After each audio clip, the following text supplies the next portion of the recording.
हमारे पास जो सब्जेक्ट है वो जीएसटी एंड कस्टम लॉ है। यहाँ पर ये एक पार्ट है, ये नॉर्मल अपने आप में पूरा एक पार्ट होता है, ये नॉर्मल अपने आप में पूरा एक ही पार्ट है, एक ही सिलेबस है। जब हम कस्टम लॉ की बात करेंगे तो ये आपके यहाँ एक सेपरेट यूनिट नंबर 4 पे दे दिया गया है। तो ये दो अलग अलग एक्ट हैं जिनको एक साथ रख दिया गया है सिलेबस को थोड़ा सा लेंथ देने के लिए। अभी क्योंकि स्टार्टिंग में आपके यहाँ एग्जाम में इसी के ही ऊपर आना है तो हम लोग इसमें यूनिट 1 को कवर करते हैं, यूनिट 2 को कवर करेंगे और हम लोग यूनिट 3 को कवर करेंगे। अगर किसी स्टूडेंट को आवाज नहीं आए तो बताइएगा, मैं स्पीकर का वॉल्यूम और इंक्रीज कर दूंगा। कि यहाँ पर हम लोग सेंटर, जो सेंट्रल गवर्नमेंट हमारे पास है, और स्टेट, इन दोनों को ही हम लोग जीएसटी के अंदर में कवर अप करते हैं। रेसिडेंशियल पोजीशन हम लोगों का यूपी में है, सबको समझ में आ रहा होगा कि हम लोग यूपी में हैं। इसी तरह से अभी हम अलग स्टेट की एक और बात कर लेते हैं, कुछ अलग अलग स्टेट्स ले लेते हैं। तो यहाँ पर मैंने बिहार देखा, एमपी रखा और थर्ड शिवाब के लिए छोड़ दिया। कौन सा स्टेट लेना चाहेंगे? सर आंध्र प्रदेश ले लें। चलिए यहाँ पर हम ले लेते हैं एक आंध्र प्रदेश, एपी मैंने इस जगह मेंशन कर दिया। वैसे तो ओवरऑल इंडिया के पार्ट की बात होगी। अब अगर हमको बिजनेस करना है तो बिजनेस के लिए हमें जीएसटी को समझना होगा। तो स्मॉल पार्ट में देखिए कि बिजनेस कैसे हो सकता है। यहाँ पर बिजनेस यहीं से ही परचेजर हो और यहीं पर ही बेटा सेलर हो, मतलब इसी ने परचेज किया और इसी ने सेल किया। इसका मतलब है कि आउटसाइड स्टेट की जरूरत ही नहीं पड़ी। एक कंडीशन ऐसी हो सकती है। तो हमने फर्स्ट कंडीशन की बात करी कि जिस समय परचेजर और सेलर दोनों ही यूपी से रिप्रेजेंट कर रहे हो। इसी को ही अगर हम आसान टर्म पे बताएं तो मैं इसको दो पार्ट में कर देता हूं। एक मैंने लाइन लिया परचेजर के लिए और एक मैंने लाइन लिया सेलर के लिए। इन दोनों में परचेजर भी हमारा यूपी का हो गया और सेलर भी यूपी का हो गया, एक ऐसी कंडीशन हो सकती है। दूसरी कंडीशन परचेजर यूपी का हो गया और सेलर जो है वो बेटा बिहार का हो गया। इसी तरह से थर्ड कंडीशन है, हम यहाँ पर सेलर बन जाएं और परचेजर जो है वो एमपी का हो जाए। क्या इस तरह से कंडीशंस हो सकती है कि नहीं हो सकती हैं? यस सर, हो सकती है। Yes sir. इधर परचेजर लिया और इधर मैंने सेलर लिया। इस सेलर ने 100 रुपीज में आपको सेल कर दिया। देन होगा क्या? ऐसे एक्टिविटीज लगातार चलती रहती हैं तो इनकम सेलर की 100 रुपीज जनरेट हो गई। देन कुछ समय बाद 100 रुपीज से बिजनेस बढ़ते बढ़ते 1000 हुआ, 1000 से 1 लाख हुआ, 1 लाख से 1 करोड़ हुआ, 1 करोड़ से 10 करोड़ हुआ और बिजनेस एक्सपैंड कर गया। अब आप ये सोचिए कि अगर आप गवर्नमेंट हैं, यहाँ पर अगर आप गवर्नमेंट हैं और आपके अंडर में कोई 1000 करोड़ या 10,000 करोड़ का सेल कर रहा है तो ऑब्वियस सी बात है उसमें इसने प्रॉफिट भी तो अर्न किया होगा। और अगर प्रॉफिट अर्न किया और इनकम जनरेट करी तो क्या गवर्नमेंट उसको फ्री में ये एनवायरनमेंट दे देगी या उसके लिए कुछ चार्ज करेगी? सर चार्ज करेगी। चार्ज करेगी। तो गवर्नमेंट जब चार्ज करती है तो बेटा वो टैक्स होता है। तो गवर्नमेंट ने जब इसके ऊपर चार्ज किया तो गवर्नमेंट ने क्या चार्ज किया बेटा? टैक्स चार्ज किया। सपोज करते हैं कि 20 रुपीज अगर टैक्स चार्ज किया तो अब ये वैल्यू, इसकी सेलिंग प्राइस 120 रुपीज हो जाएगी कि नहीं हो जाएगी? Yes sir. ठीक। Yes sir. तो अब परचेजर की Yes, कंडीशन sir. में अगर हम बात करें तो परचेजर अगर बेटा वो 100 रुपीज पे करता है या फिर 100 रुपीज पे करता है। 100 रुपीज पे करने का मतलब है नो टैक्स, इसके ऊपर कोई टैक्स चार्ज नहीं हुआ। और 120 का मतलब है कि इसके ऊपर उसने टैक्स पे कर दिया 20 रुपीज का। तो अगर मैं आपको मौका दूं कि मैं सेलर हूं और आप परचेजर हैं तो आप मुझसे गुड्स 100 में परचेज करना चाहेंगे कि 120 में परचेज करना चाहेंगे? 100 में सर 100 हर कोई 100 में परचेज करना चाहेगा और 120 अपनी जेब से नॉर्मली नहीं देना चाहेंगे। तो समझिए इससे प्रॉब्लम क्या होगी।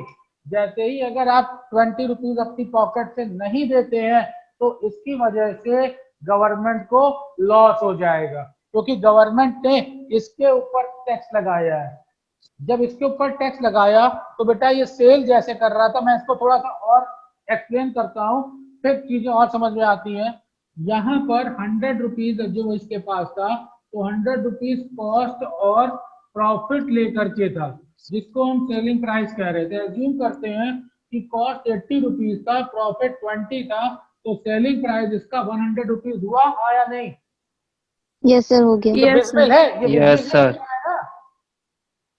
Yes sir. ठीक, तो 20 रुपीज जो है वो प्रॉफिट हो गया। अब मैं यहाँ पर आपको रोल देता हूँ एक सेलर की तरीके से। आप सेलर हैं तो सेल किया आपने, वो कंटेंट आपको पड़ा था 80 रुपीज का और आपने सेल किया 100 रुपीज का, तो बेटा आपको प्रॉफिट कितने रुपए का हुआ? 20 सर 20 रुपीज मैं का। यहाँ लिख लेता हूँ कि आपकी जेब में 20 रुपीज गए। ये सब आप लोग एग्री करते हैं? Yes sir. अब गवर्नमेंट ने क्या किया कि इसके ऊपर 20 रुपीज टैक्स लगा दिया। तो जैसे ही अगर गवर्नमेंट ने इसके ऊपर टैक्स लगाया तो टैक्स आपके ऊपर लगाया है, आप सेलर हैं, टैक्स आपको देना है 20 रुपीज, तो गवर्नमेंट ने आपके ऊपर 20 रुपीज टैक्स लगा दिया। तो अब देखो बेटा सीन क्या बनेगा। कॉस्ट तो इसकी 80 रुपीज थी ही, कॉस्ट तो इसकी 80 रुपीज थी, प्रॉफिट आप कम करने से रहे, 20 रुपीज आप प्रॉफिट ले लोगे। तो इस तरह से आपके पास जो है ये प्राइस निकल के आया 100 का। गवर्नमेंट ने इसके ऊपर टैक्स लगा दिया 20 का, तो आप भी इसमें टैक्स लगा दोगे 20 का और ये प्राइस बढ़ करके 120 हो जाएगा। अब प्राइस 120 कर दूं तो इसमें किसी कोई दिक्कत? No sir. तो कहने का नो मतलब सर। ये है कि टैक्स होने की वजह से, समझिएगा, इस जगह पर टैक्स चार्ज किया गया सेलर के ऊपर, टैक्स लगाया गया सेलर के ऊपर कि इसकी इनकम कम हो, मगर सेलर ने बहुत ही खूबसूरत तरीके से इस प्राइस को ही बढ़ा दिया। और जब इस प्राइस को बढ़ा दिया तो अब वो चार्ज किससे करता है? परचेजर से। जब टैक्स नहीं था तो परचेजर से वो 100 रुपीज दे रहा था, जब टैक्स लगा तो वो परचेजर से न्यू प्राइस लेगा 120 रुपीज। तो इतने में ये मुझको बताइए कि किसकी जेब से 20 रुपीज टैक्स जा रहा है? परचेजर की जेब से 20 रुपीज टैक्स जा रहा है या सेलर की जेब से 20 रुपीज टैक्स जा रहा है? सर परचेजर की तरफ से। परचेजर की। परचेजर की तरफ से। बिल्कुल करेक्ट आपके माइंड में आया है कि परचेजर की। बात समझिएगा, यहाँ पर गवर्नमेंट ने टैक्स सेलर के ऊपर लगाया था कि परचेजर के ऊपर लगाया था?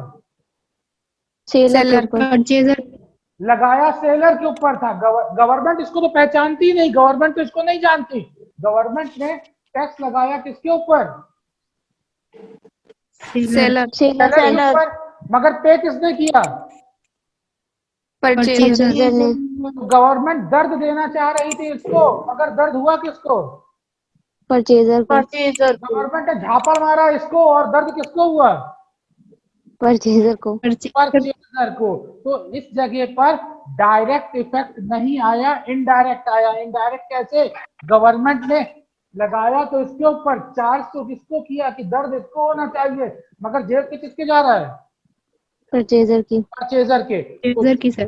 जिस समय भी जो अब टर्मिनोलॉजी में बदल रहा हूं, लेवाइड चार्ज होना, जिस समय जिसके ऊपर टैक्स लगाया जाए और वही टैक्स पे करे, समझिएगा, जिसके ऊपर टैक्स लगाया जाए और वही उसका टैक्स पे करे। इससे एक लेवल नीचे आता हूं, आपके लेवल में समझाता हूं। तो अगर मैं, अंजू जी मेरी आवाज आप तक क्लियर पहुंच रही है? Yes sir. अगर मैं यहाँ पर अंजू को एक झापड़ मारूं, बुरा नहीं मानिएगा, बात समझिएगा, अगर मैं इस जगह एक झापड़ अंजू को मारूं तो ये जो स्लैप होगा इसका दर्द किसको होगा? अंजू को दर्द होगा इसका या सुम्बुल फातिमा को होगा? सुम्बुल को, अंजू को। झापड़ में मारूं अंजू को तो दर्द किसको होगा, सुम्बुल को? अंजू सर, होगा। अंजू को ही अंजू होगा को। ना। तो अगर मैं अंजू को Yes. इसका एक झापड़ मारूं तो इसका दर्द जो है वो भी अंजू को ही तो होगा। Yes sir. ठीक। दूसरा केस, मैं झापड़ मारूं अंजू को और दर्द हो सुम्बुल को, क्या ऐसा हो सकता है? No sir. हो No, सकता sir. है। यही देखिए, यही चीज है। सुनिए, जब मैं अंजू को झापड़ मारूं और दर्द भी अंजू को हो तो ये डायरेक्ट इफेक्ट है, और जब मैं झापड़ Yes, sir. मारूं और दर्द सुम्बुल को हो तो ये इनडायरेक्ट इफेक्ट है। इसके लिए हम बोलेंगे डायरेक्ट, और ये है इनडायरेक्ट। अब रिलेशन उसमें मैं ढूंढने लगिएगा कि अरे सर अंजू को मारा तो सुम्बुल को कैसे दर्द हो गया। अरे कोई भी रिलेशन हो सकता है, इमोशनल अटैचमेंट में भी दर्द हो सकता है। समझाने का मेरा पर्पज ये है कि जिसको झापड़ मारा उसी को दर्द हुआ तो इसको डायरेक्ट बोलते हैं, और जिसको झापड़ मारा दर्द किसी दूसरे को हुआ तो इसको क्या बोलेंगे? Indirect. इनडायरेक्ट। इनडायरेक्ट तो सर। यहाँ पर तुरंत ध्यान दीजिएगा, बस टॉपिक बहुत ही आसान सा, 1 सेकंड समझ में आएगा। यहाँ गवर्नमेंट ने झापड़ किसको मारा? सेलर को। दर्द Seller किसको को। हुआ? परचेजर को। इसीलिए ये इनडायरेक्ट टैक्स है, इसलिए ये इनडायरेक्ट टैक्स है। ये टर्म है जो आपको एक्सप्लेन करना था, इसलिए मैंने ये स्टोरी आपको समझाई। तो इनडायरेक्ट टैक्स का मतलब है चार्ज किसी के ऊपर हो, पे किसी के ऊपर हो। जब कभी भी जिसके ऊपर चार्ज हो रहा है वही पे करता है तो वो डायरेक्ट टैक्स होता है। डायरेक्ट टैक्स का एग्जांपल है इनकम टैक्स। शायद आप लोगों ने इनकम टैक्स पढ़ा हो। Yes sir. Yes, sir. तो इनकम टैक्स जो है वो डायरेक्ट टैक्स का एग्जांपल है। इनकम टैक्स जिस Yes. इंडिविजुअल पार्टी के ऊपर टैक्स लगाया जाता है उसी से जेब से पेमेंट जाता है, तो वो डायरेक्ट Yes, है। sir. जिसके ऊपर जिसको झापड़ मारा उसी को दर्द हुआ, जिसके ऊपर टैक्स लगा उसी ने पे किया, तो डायरेक्ट रिलेशन। और इनडायरेक्ट रिलेशन इस तरीके का होगा, झापड़ मारा सेलर को, दर्द किसको हुआ? परचेजर को। परचेजर को। परचेजर को सर। तो इस जगह पर मेरा मेन फोकस था कि आप डायरेक्ट और इनडायरेक्ट के बीच में पहले डिफरेंस समझ लें। क्या सब बच्चों को ही समझ में आ गया? Yes, sir. Yes sir. आगे यस बढ़े। सर। Yes sir. अब Yes, आगे sir. देखिए, जैसे ही मैंने क्वेश्चन आपसे पूछा था कि बेटा अब आपको 100 रुपीज देना है कि 120 रुपीज देना है, तो आप सबने सीधे ही कहा सर हम तो 100 देंगे, 120 हम देंगे नहीं। क्यों 120 नहीं देंगे? क्योंकि यहाँ पर आपको 20 रुपीज का दर्द हो रहा है, प्रॉब्लम क्रिएट हो रही है, एक्सेस आपकी पॉकेट से जा रहा है, इसीलिए तो मना कर रहे थे आप लोग। Yes sir. Yes, तो sir. अब इसमें प्रॉब्लम क्या होगी कि जब आपकी जेब से 20 जो है वो पे नहीं होगा तो ये 20 फिर गवर्नमेंट के पास पहुंचेगा कैसे? तो इस मैकेनिज्म को समझिए। गवर्नमेंट जो है वो चार्ज किससे करेगी? सेलर से। सेलर पैसा किससे Yes, sir. लेगा? आपसे लेगा। परचेजर तो से। हाँ, परचेजर, आप परचेजर है, परचेजर से लेगा और फिर इसको कलेक्ट करके सेलर गवर्नमेंट को पे कर देता है। ये इसका सिस्टम पूरा रन होता है। आप सीधे गवर्नमेंट के पास नहीं जाते। अगर आप मार्केट में जाएं और एक पिज्जा परचेज करिए, पिज्जा खाया ही होगा सब लोगों ने, तो पिज्जा की लिस्ट के साथ में उसकी कॉस्ट के बाद में नीचे एक टैक्स ऐड होता है, और वो टैक्स आपसे सेलर लेता है और फिर उस टैक्स का अमाउंट गवर्नमेंट को दे देता है। इतना सिस्टम सबको समझ में आता है कि नहीं आता है? Yes, Yes, sir. sir. ठीक। Yes sir. यहाँ पर आप डायरेक्ट परचेज करते थे, तो डायरेक्ट परचेज करने की वजह से आपने कंज्यूम किया, खत्म कर दिया। अब मैं एक स्टेप आगे जाता हूँ, इंडस्ट्रियल कंडीशन के ऊपर जाता हूँ। बहुत ध्यान से देखिएगा इस जगह क्या बताने जा रहा हूँ। यहाँ पर तो नो टैक्स की बात खत्म हो गई, मगर बिजनेस रन हो रहा है। अब आपने 120 का परचेज किया, 120 का जैसे ही परचेज किया तो कुछ इसमें एक्टिविटीज करी और इसको आपने 150 का सेल कर दिया। सर ऐसा कैसे हो सकता है? क्यों? आप दिल्ली गए, दिल्ली से जा करके आपने मटेरियल परचेज किया और लखनऊ में ला करके उसको कितने में सेल किया? 150।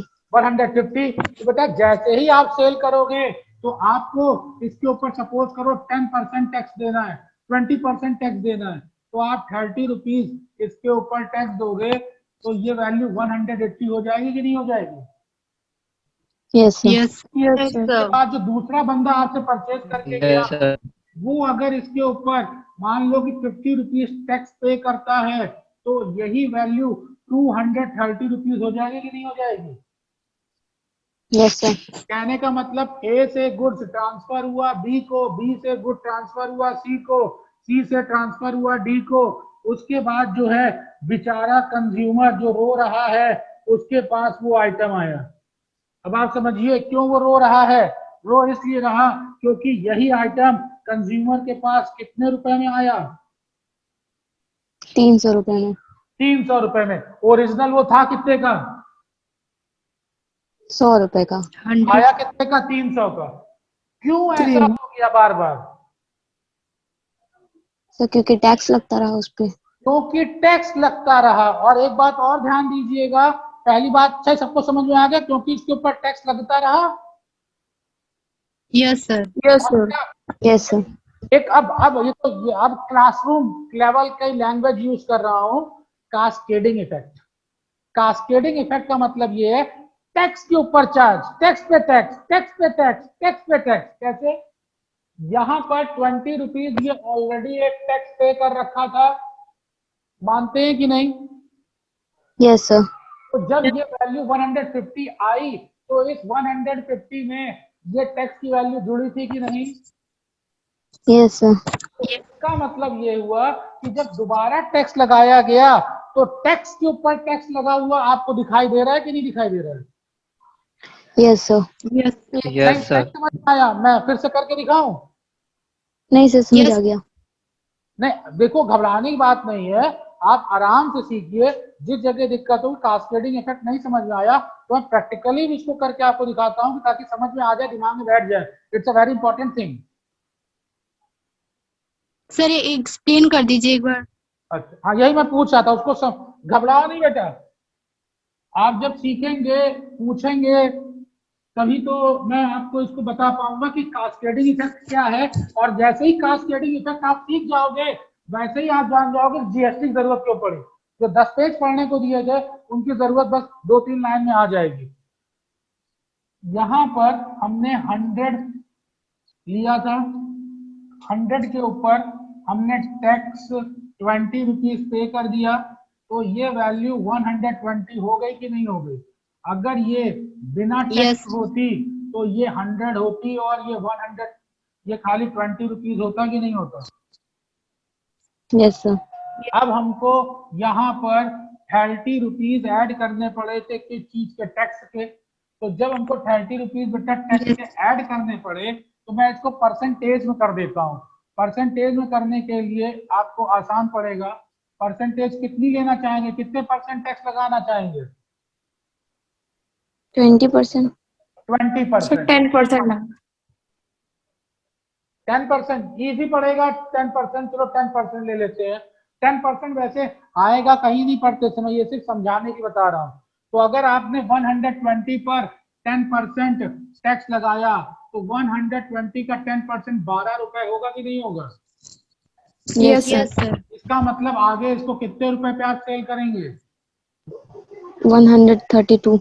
132। तो देखो जो 10% टैक्स है, तो अगर मैं कॉस्ट वाले पोर्शन पे लगाऊं तो ये होता है 10 रुपए और इसके ऊपर ये होता है कितना? 2 रुपए। इन दोनों को अगर मैं ऐड कर दूं तो ये 110 है और ये 22 है। बोलो हाँ या नहीं? Yes, sir. Yes, sir. इस तरीके से ये टोटल वैल्यू 132 आ गई कि नहीं आ गई? Yes, sir. तो ये Yes, देखो, sir. यही एक टैक्स था और टैक्स के ऊपर फिर से टैक्स लगा दिया गया 10%।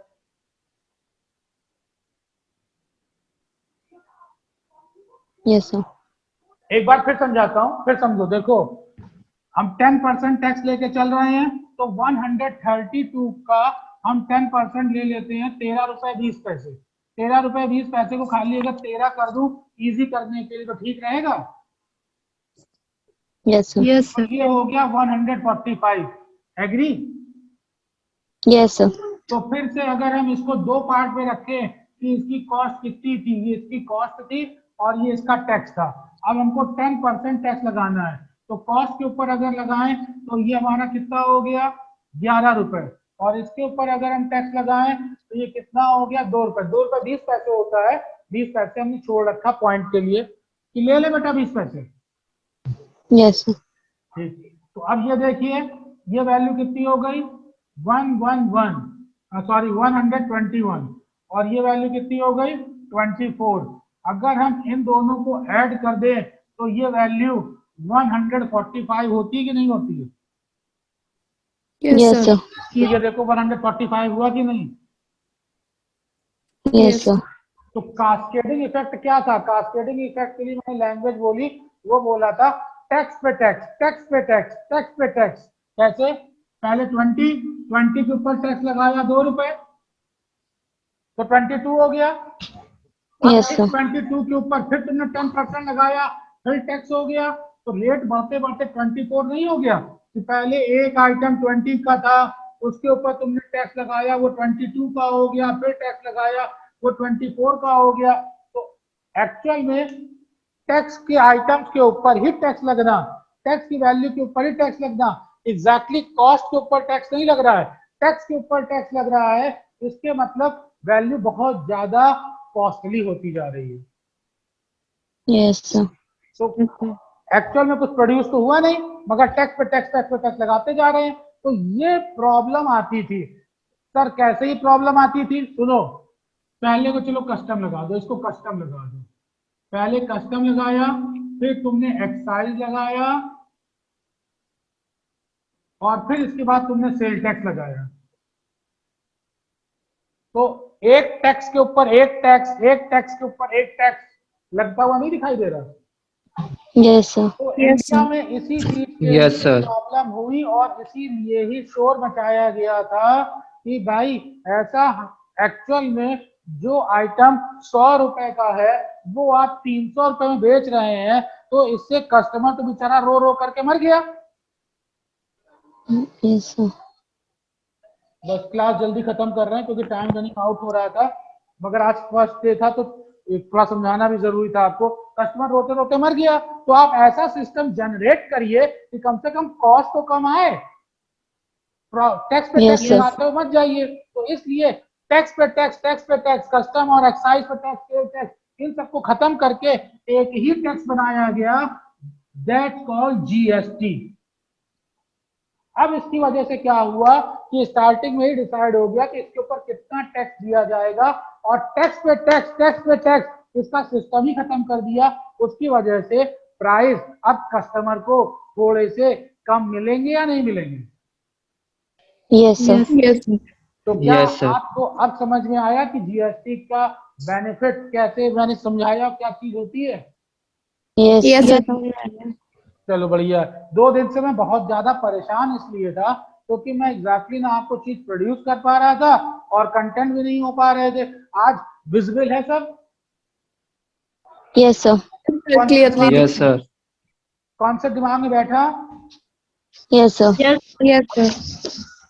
अच्छा, अब सुनो, इसी जीएसटी के लिए जब आपको इंट्रोड्यूस कर दिया कि जीएसटी होता क्या है, अब इस जीएसटी को चार्ज कैसे कैसे करते हैं उसको समझिए, जिसमें मैंने आपको अमेंडमेंट एक्ट बताए थे कि अमेंडमेंट एक्ट क्यों किया गया। होता क्या है, गवर्नमेंट के पास टैक्स की इनकम, टैक्स से इनकम जनरेट होती है। मानिए कि आप अगर गवर्नमेंट है, आप राजा हैं, मौज कर रहे हैं, मस्त हैं, तो बेटा खाने के लिए कुछ इनकम चाहिए होगी कि नहीं चाहिए होगी? Yes, sir. और इनकम के लिए कुछ काम करना पड़ेगा कि नहीं करना पड़ेगा? Yes, sir.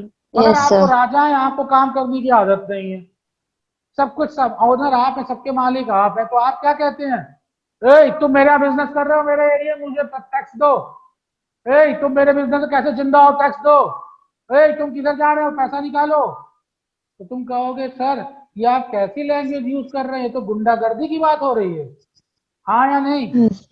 Yes, sir. Yes, sir. जब आपका गला दबा के जबरदस्ती पैसा लिया जाता है तो उसको बोलते हैं गुंडा टैक्स। जो डॉन लेता है कि नहीं दोगे जान से मार देंगे, तुम्हें जिंदा रहना है तुम्हें पैसा दो, वो भी टैक्स होता है, मगर वो गुंडा टैक्स होता है। और जब गवर्नमेंट प्यार से आपसे इस तरीके से पैसा ले तो ये जीएसटी होता है। समझ में आई बात? Yes, sir. तो Yes, हमारे sir. पास Yes, जो sir. है यहाँ पर ये दो पार्ट में लिया जाता था जहां हम स्टार्ट कर रहे थे। तो एक तरफ हमारे लिए क्या थी, स्टेट थी, और एक तरफ हमारे पास सेंटर था। तो जब सेंटर और स्टेट की बात हुई तो कॉन्स्टिट्यूशन ऑफ इंडिया ने ये बता रखा है कि आप स्टेट इन आइटम के ऊपर टैक्स लगाएगा और सेंट्रल गवर्नमेंट इन आइटम के ऊपर टैक्स लगाएगी। तो अब आप यहाँ पर समझिए, आप स्टेट गवर्नमेंट बन जाइए और मैं बन जाता हूँ सेंट्रल गवर्नमेंट। आप बन जाइए योगी, मैं बन जाता हूँ मोदी। मान लो, नाराज ना हो। अब मैं ये क्या, तुम्हारे को कहीं कहीं और से टैक्स मिलता है, पैसा मिलता है, ठीक, और मुझे कहीं और से मिलता है, हर जगह से। अब मैं ये कहता हूँ, सुनो, अब तुम लोग टैक्स मत कलेक्ट करना, सारा पैसा मैं कलेक्ट करूंगा, सारी चीजें मेरे पास आएंगी, मैं चार्ज करूंगा। ये सुन के बताओ कैसा लगा?